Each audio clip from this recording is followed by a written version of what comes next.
Crónicas de espanto. El terror al alcance de tu imaginación. El miedo toca las puertas de tus sentidos. Acosa incansablemente tu mente. Bienvenidos a aquellos fanáticos de los sentimientos extraños y de las buenas historias.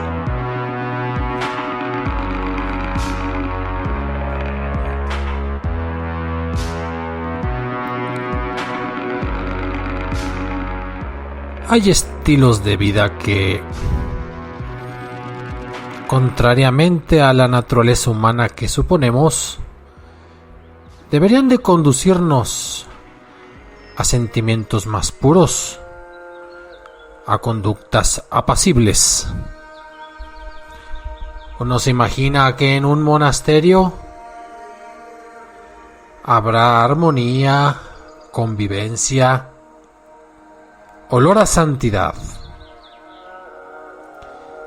Los escépticos, los decepcionados, a veces afirman: se peca igual adentro que afuera.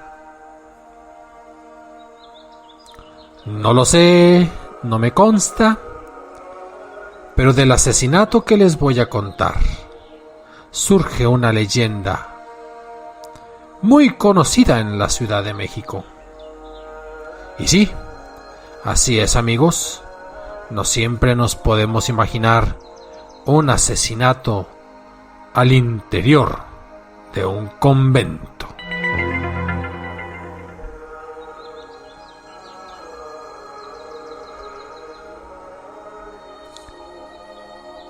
Crimen en Casa Santa. Imagínense ustedes la sangre, la muerte, la mano que asesina. Una imagen con un acercamiento. Se piensa en el asesino, un rencor que lo acecha, lo obnubila. Los motivos quizás no los conocemos. Se horrorizan los que están alrededor. Y mientras la ira ciega la razón, se lo piensa en el abismo de la sinrazón. El cuerpo desangrándose, el líquido vital fluye por las heridas, tibio que huye del cuerpo. Expulsado de la vida, se lleva la vida con su fluir cual si fuera un arroyo misterioso. Esta descripción de proporciones bíblicas descansa perfectamente en la imaginación de aquellos que pudieron ver el convento de la Merced aquel jueves de septiembre del año de 1790. Porque la calma espiritual dentro de los altos muros se perdió por muchas horas. Ese día, poco antes de las 2 de la tarde, los hábitos blancos de 3 mercedarios se mancharon de sangre. Fray Jacinto Miranda, religioso presbítero del convento, dio muerte al comendador Fray Gregorio Cortés.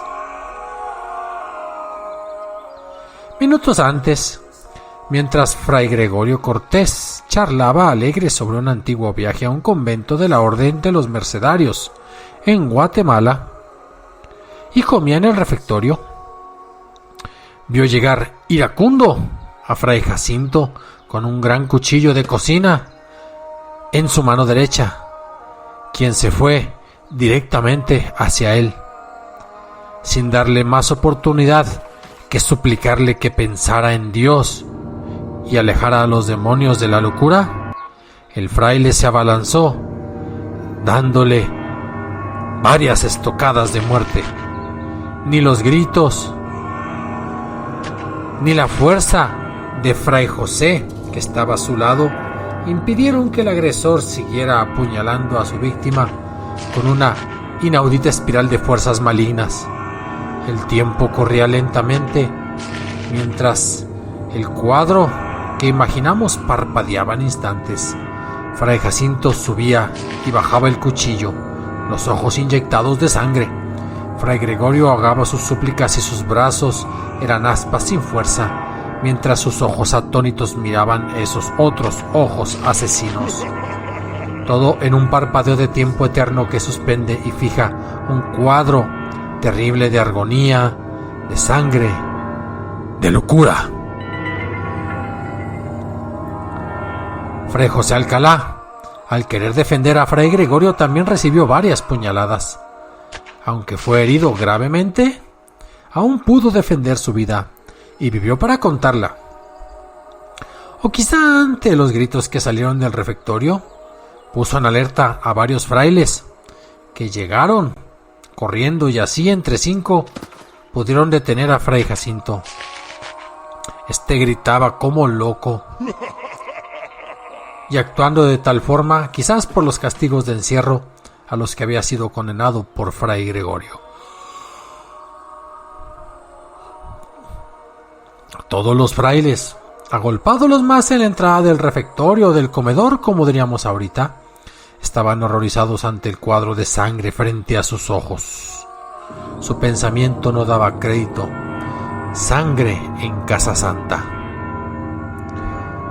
Cuando el virrey Francisco Güemes, conde de Revillagigedo, se enteró, 30 minutos después del crimen, tomó personalmente cartas en el asunto.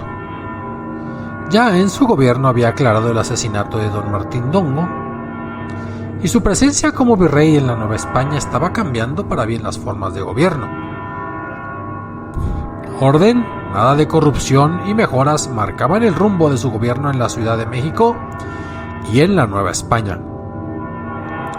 Y por eso, al enterarse del asesinato en el convento de la Merced, mandó llamar de inmediato al alcalde del crimen, don Francisco Saavedra, y le ordenó que se trasladara al convento.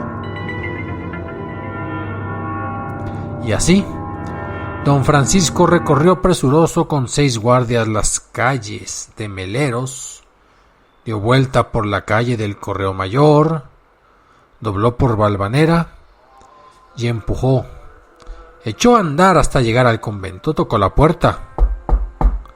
Los frailes ya lo esperaban y les dijo que estaba ahí para practicar las diligencias del sangriento drama que le habían notificado al virrey. Todo un CSI mexicano del virreinato. Lo guiaron rumbo al comedor. Pasó por el hermoso claustro que en su planta baja mostraba detalles barrocos y en el segundo piso lo excelso de los detalles de la arquitectura mudéjar. No quiso ver los tantos cuadros al óleo de los santos que adornaban los pasillos de las arcadas del bello claustro. Su vista corría más aprisa hacia el refectorio. Al entrar miró el cuerpo tendido del comendador, que aún mantenía abiertos los ojos, y en ellos creyó ver asomándose a la muerte. El masacrado y voluminoso cuerpo estaba en una posición grotesca, como si sus brazos y piernas hubieran perdido equilibrio respecto a su tronco. Su hábito tenía grandes manchas de sangre.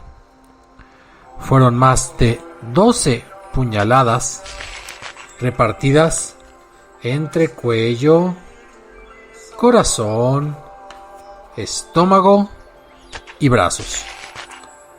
Su mano derecha parecía formar 2 manos porque el filo del cuchillo había corrido entre el dedo índice y el cordial. También el escudo de tela de la orden religiosa que llevaba en el cuello tenía sangre y las barras rojas estaban más oscuras. El alcalde del crimen y los soldados se quedaron pasmados ante el cuadro de violencia. Sangre en la gran mesa, en los bancos, sangre en el piso, sangre aún en los muros blancos. ¿Cómo había llegado hasta ellos? Ese líquido púrpura vital que cuando circula en el cuerpo brinda vida, ahora se cuajaba plácidamente sobre las losetas frías. Los minutos se sumaron entre preguntas y rezos de algunos frailes. Pero mientras la sangre se oscurecía más sobre las losetas frías, como un espejo donde se movían los frailes y los guardias del virrey, la investigación avanzaba. El fraile Jacinto, sentado en una banca, miraba hacia el techo tratando de buscar respuestas a la ira que le había sepultado la razón. Ahora estaba en calma, asomado hacia su propio laberinto. En tanto, el alcalde don Francisco Saavedra, atento y pensativo, observaba al asesino, como queriéndose meter en su pensamiento, hasta que se dio por vencido. No encontraba respuestas sensatas, aunque por dentro se repetía: «¡Ah, vive el diablo! Y se metió en este convento. Por aquí anda». Y sin más, el alcalde le ordenó al juez que lo acompañara con su escribano para que practicaran las diligencias informativas sobre el caso. El escribano, cual notario que hace un reporte forense, un reporte de investigación criminal, deslizó pluma y tinta sobre el grueso papel y escribió lo siguiente: se encontró un cuchillo ensangrentado sobre el piso y junto a él el cuerpo del comendador Fray Gregorio Cortés, ya sin vida. Asimismo, se testifica que el fraile José Alcalá tiene heridas de gravedad y se da autorización para que se le atienda inmediatamente. Después de pedir permiso al provincial de la Orden de los Mercedarios, se procedió a interrogar como testigos a los religiosos, quienes declararon que el comendador se hallaba indefenso, comiendo tranquilamente cuando el agresor, quebrantando la reclusión a la que había sido sentenciado en su celda, entró sin permiso al refectorio con un cuchillo de la cocina y se abalanzó sobre el comendador. Y cuando el maestro de novicios, Fray José Alcalá, quiso sujetar a Fray Jacinto Miranda, este lo atacó con el mismo cuchillo. El alcalde, el juez y el escribano terminaron la diligencia, en donde hablaron no pocos frailes. Y ya en el corredor, junto a un óleo del fundador de la Orden de los Mercedarios, es decir, Pedro Nolasco, y ante la pesadumbre y la agitación de los frailes, el alcalde del crimen y el juez seguían escuchando los malos hábitos y agresividad de Fray Jacinto Miranda. De él hablaban que sus superiores lo trataban de corregir con los medios que señalaba el reglamento de la orden. En fin, que los reglamentos no siempre son suficientes para impedir el pecado, ni los mandamientos de Dios: no matarás. 4 días después del asesinato, en el mismo convento, los religiosos procedieron a un acto de degradación contra Fray Jacinto. En este ritual, primeramente le quitaron el hábito blanco. Después le tallaron las yemas de los dedos y luego le raparon el cerquillo de la cabeza. Ya después de haberle quitado los oficios religiosos, lo expulsaron de la orden. Acto seguido lo entregaron a los guardias del virrey, al brazo seglar que representaba a Francisco Saavedra. Ya no era religioso, podía ser juzgado con el fuero civil. Esa noche estuvieron congregados todos los frailes, los más de 50 que conformaban la orden, viendo cómo ya sin hábito y rapado Jacinto fue entregado al brazo seglar, escoltado por 40 guardias, quienes lo metieron en un carruaje que habían introducido en el claustro para que la muerte no trascendiera por las calles de la ciudad y se evitaran rumores. ¡Ja! No obstante, serán los mismos frailes los primeros en transmitir el chisme y quienes se encargarían de difundir la tragedia. Muchos vecinos aguardaron en la puerta hasta verlo salir. No pocos divisaron a Fray Jacinto dentro del carruaje, aún con la mirada perdida en la nada. Fray Jacinto fue llevado directamente a Palacio Virreinal, a la Real Cárcel de Corte que estaba dentro del mismo recinto. En el bamboleo del carruaje, cabizbajo, el fraile solo escuchaba los golpes de los cascos de los caballos sobre las piedras de la calle. Golpes que fueron haciéndose más sonoros cuando entraron a la Plaza Mayor y se enfilaron hacia el Palacio Virreinal rumbo a la cárcel de Corte, donde terminó el viento de libertad y el futuro estaba confinado al encierro. En esa hora de la tarde, en el convento de los mercedarios, platicaba y tomaba chocolate el provisor del arzobispo, don Juan Fuenmaría, con el provincial de la orden, fray Mariano de Compostela. Hablaban andanzas y perversiones del que fuera fraile, de su terquedad que hacía inútil todos los llamados a la cordura, de que cuando entró en un poco de razón solo dijo que no sabía por qué había matado al comendador. Mentira, terció un fraile, su pensamiento con una perversión maligna contra el comendador. Lo cierto es que se decía que también había golpeado a un cura en Tlalchichilco, que había estado prófugo muchas otras veces porque había golpeado a otro religioso de su orden. Se decía que era natural de Veracruz y que contaba con la edad de 54 años. Lo seguro es que iba a morir en la cárcel por sus pecados y que muerto ya estaba ante los ojos de sus hermanos religiosos. Sí, había que hacer penitencia en el cuerpo para olvidar. Pero la historia es un tejido que a veces se hila muy fino, y las incertidumbres son tan ciertas que no encuentran sendero para decir qué destino es el que está escrito para nosotros los mortales. Y así de inexplicable como fue el homicidio de Jacinto, sabrán ustedes qué inexplicable va a ser su siguiente derrotero. Jacinto Miranda pasó largos años en la cárcel del Palacio Virreinal. Durante 12 largos años, con sus largos 12 meses por año y sus infinitas horas en la soledad, Jacinto Miranda se fue poniendo viejo y su cuerpo, antes robusto, se fue haciendo delgado y encorvado. Las enfermedades se le aparecieron y fueron tantas que las autoridades decidieron que muriera buscando su salud en la calle. Lo dejaron en libertad el año de 1802. En la calle anduvo deambulando, comiendo de la caridad, y las más de las veces mendrugos de pan de la basura. Y ya con 66 años, un tanto sordo y con poca vista, fue a pedir que lo admitieran los padres juaninos del convento de San Juan de Dios, que se encuentra frente a la parroquia de la Veracruz. Y siendo los juaninos una orden hospitalaria, le dieron cabida a Jacinto Miranda, sin saber su pasado. De nueva cuenta era fraile ahora de esta orden religiosa. Así la vida de fray Jacinto, que en sus noches de recuerdo se flagelaba con cilicio de hierro la espalda.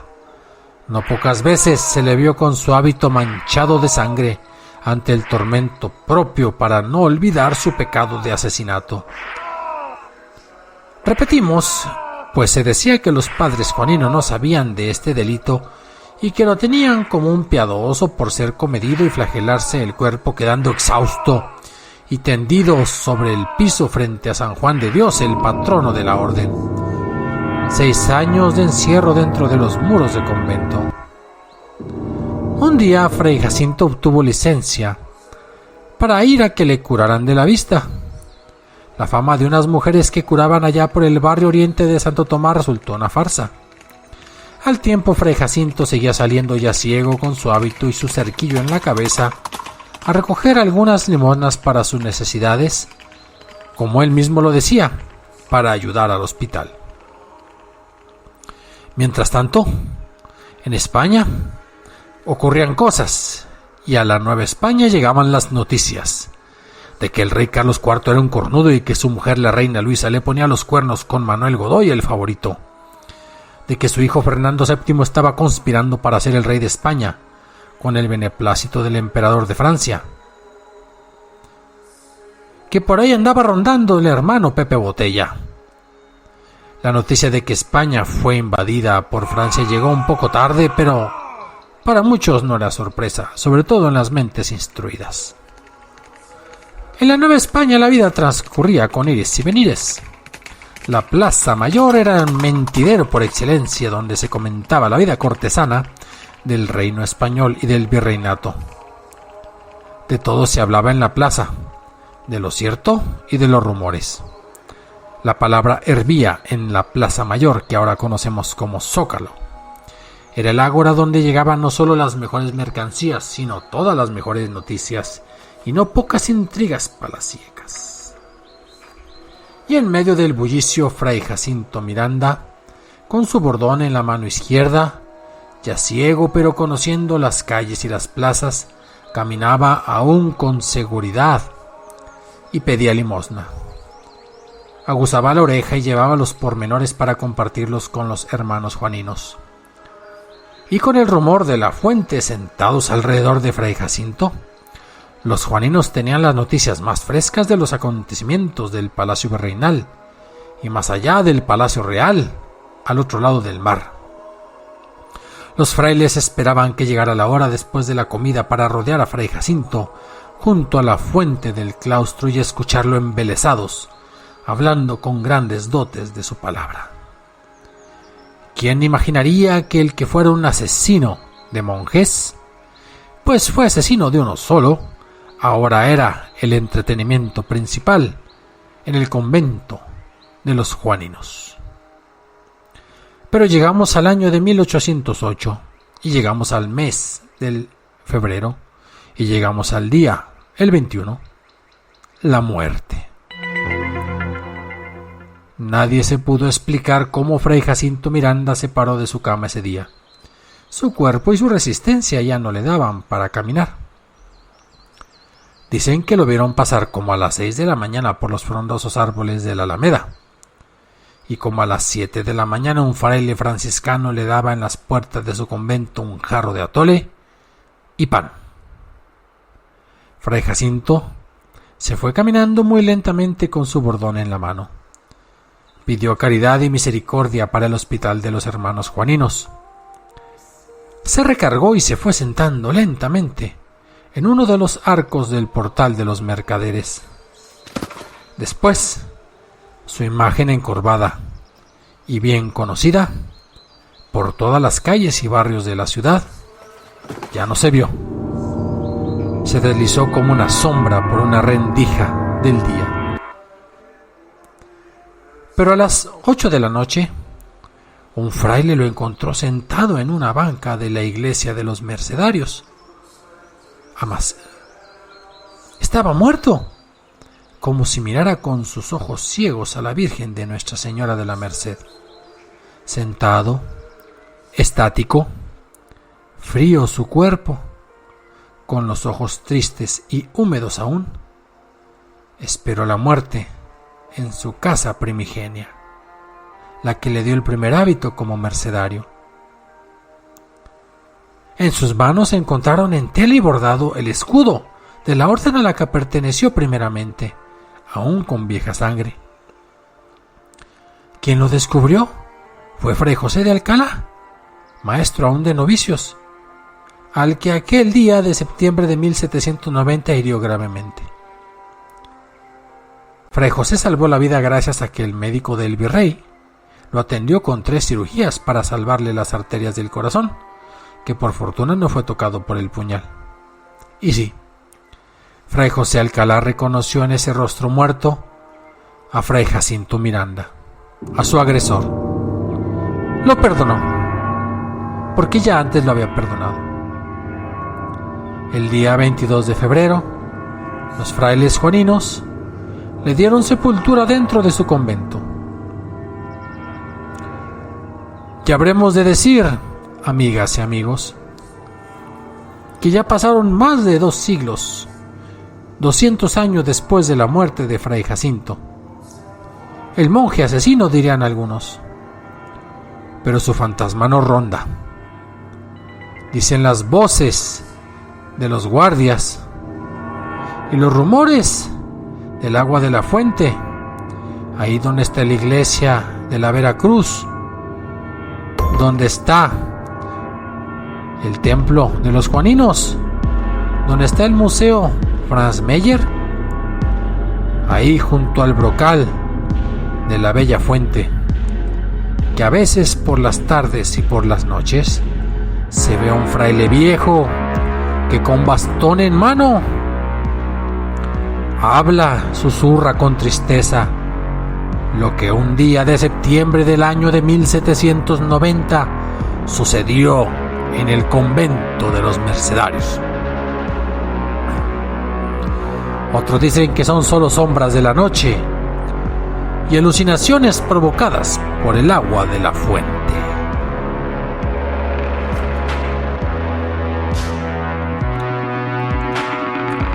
Escriban, comenten, asientan, disientan. Crónicas de Espanto, así se llama en Patreon y en Facebook. Y mi correo electrónico crónicasdespanto0@gmail.com. Hasta la próxima.